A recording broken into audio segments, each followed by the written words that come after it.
বাংলায় রেশন দুর্নীতির তদন্তে গিয়ে কেন্দ্রীয় তদন্তকারী সংস্থার আধিকারিকদের উপর হামলার ছবি এখনো রাজনৈতিক মহলে তাজা। সন্দেশখালীতে তৃণমূল নেতা শেখ শাহজাহানের বাড়িতে তল্লাশি চালাতে গিয়ে স্থানীয়দের আক্রমণের মুখে পড়তে হয়েছিল ইডি আধিকারিকদের। গুরুতর জখম হয়েছিলেন 3 অফিসার। সেই ঘটনার রেশ কাটতে না কাটতেই ফের একই ধরনের অভিযোগ। এবার প্রাক্তন মুখ্যমন্ত্রীর বাড়িতে তল্লাশি চালাতে গিয়ে হামলার মুখে পড়লেন ইডি আধিকারিকরা। আগে হ্যাঁ, প্রাক্তন মুখ্যমন্ত্রীর বাড়িতে হামলার মুখে পড়লেন ইডি আধিকারিকরা। অভিযোগ, প্রাক্তন শাসক দলের কর্মী সমর্থকরা কেন্দ্রীয় তদন্তকারী সংস্থার অফিসারদের গাড়ি ঘিরে বিক্ষোভ দেখান, ভাঙচুর চালান এবং আতঙ্কের পরিবেশ তৈরি করেন।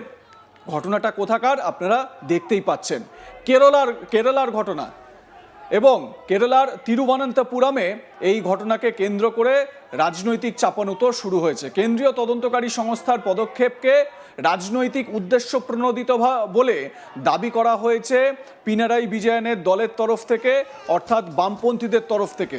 দেখুন, ইডি আধিকারিকদের গাড়ি ভাঙচুর করা হচ্ছে, কিভাবে গাড়ির কাজ ভেঙে দেওয়া হলো।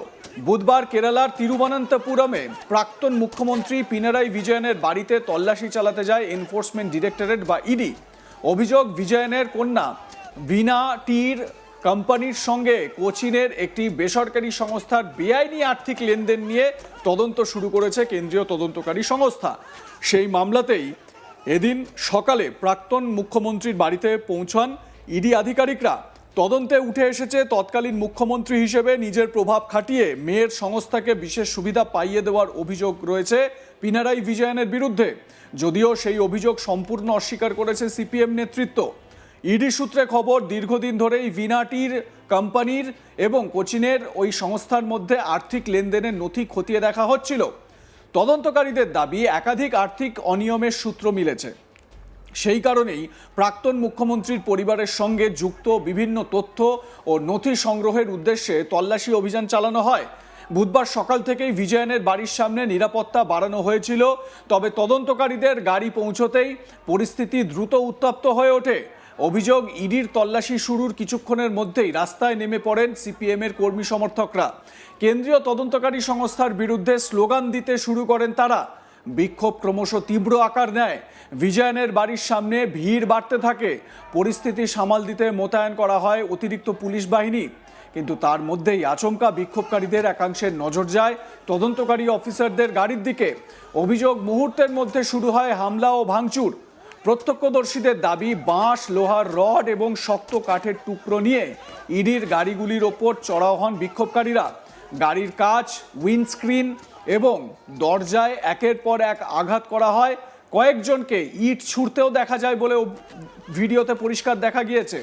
মুহূর্তের মধ্যে আতঙ্ক ছড়িয়ে পড়ে এলাকায়। ইডি আধিকারিকদের বহনকারী একাধিক গাড়ির সামনের কাচ ভেঙে যায়। গাড়ির ভিতরে থাকা অফিসাররা আতঙ্কিত হয়ে পড়েন। দেখতে পাচ্ছেন সেই কেয়সের ছবি, কীরকম স্কাফল তৈরি হয়েছিল ওই তিরুবনন্তপুরমে প্রাক্তন মুখ্যমন্ত্রীর বাড়ির সামনে যখন ইডি আধিকারিকরা যান তল্লাশি করতে।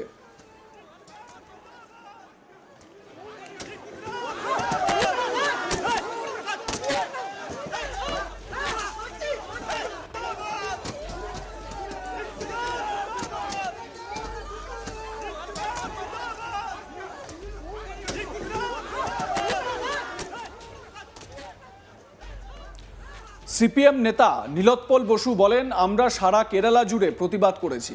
কেন্দ্রীয় সরকার সিবিআই এবং ইডিকে অস্ত্র হিসেবে ব্যবহার করছে। তারা যে অভিযোগ আনে এবং সেই অভিযোগগুলো প্রমাণ করার ক্ষেত্রে সাফল্যের হার অত্যন্ত কম। এটা একটা রাজনৈতিক ভণ্ডামি, আমরা এটা মানব না। সিপিএম নেতা কি বলছেন শোনাবো। We have protested everywhere, particularly across Kerala we have protested, and we have been saying this all along, that the central government under the BJP has weaponized CBI and ED. The results are very clear, the kind of charges that they make and level of success in prosecution is abysmally low. So it is all political charade, and therefore we will protest. We are not going to accept this.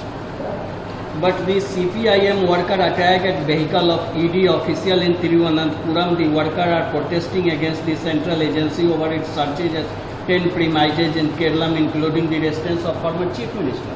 So that is what I am saying, that this whole ploy is a political charade which the ED is carrying out on behalf of the central government to defame. You see, these cases have been going on for so long. If they really had any worthwhile evidence or charges to prove, they could have done it. তো CPM নেতার বক্তব্য কি আপনারা শুনলেন।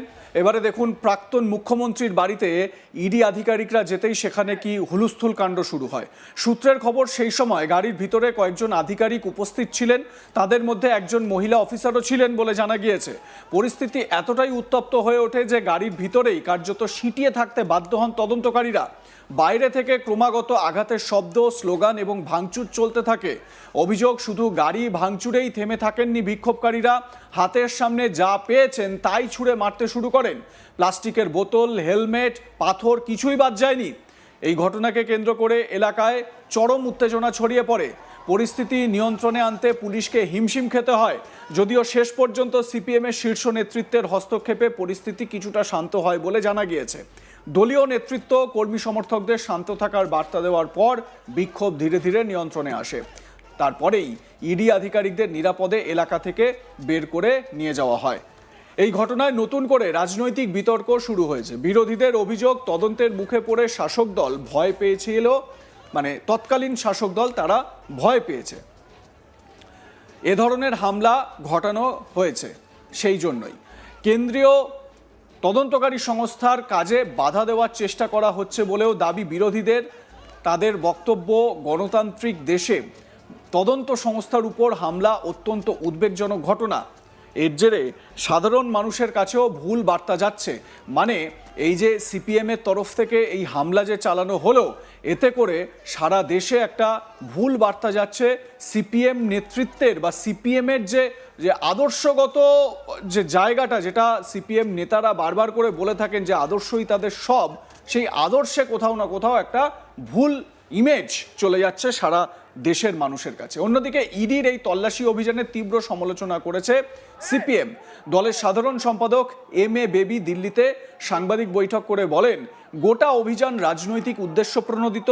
তার অভিযোগ, বিরোধী রাজনৈতিক শক্তিকে চাপে ফেলতেই কেন্দ্রীয় সংস্থাগুলিকে ব্যবহার করছে কেন্দ্র। এম.এ. বেবির কথায়, ইডির অভিযানের পিছনে রাজনৈতিক উদ্দেশ্য রয়েছে। জনগণের সামনে সিপিএম সেই সত্য প্রমাণ করে দেবে। প্রাক্তন মুখ্যমন্ত্রী পিনারাই বিজয়নও সমস্ত অভিযোগ উড়িয়ে দিয়েছেন। আপনাদের মতামত কি এ বিষয়ে জানাতে থাকুন, দেখতে থাকুন আজ তাক বাংলা।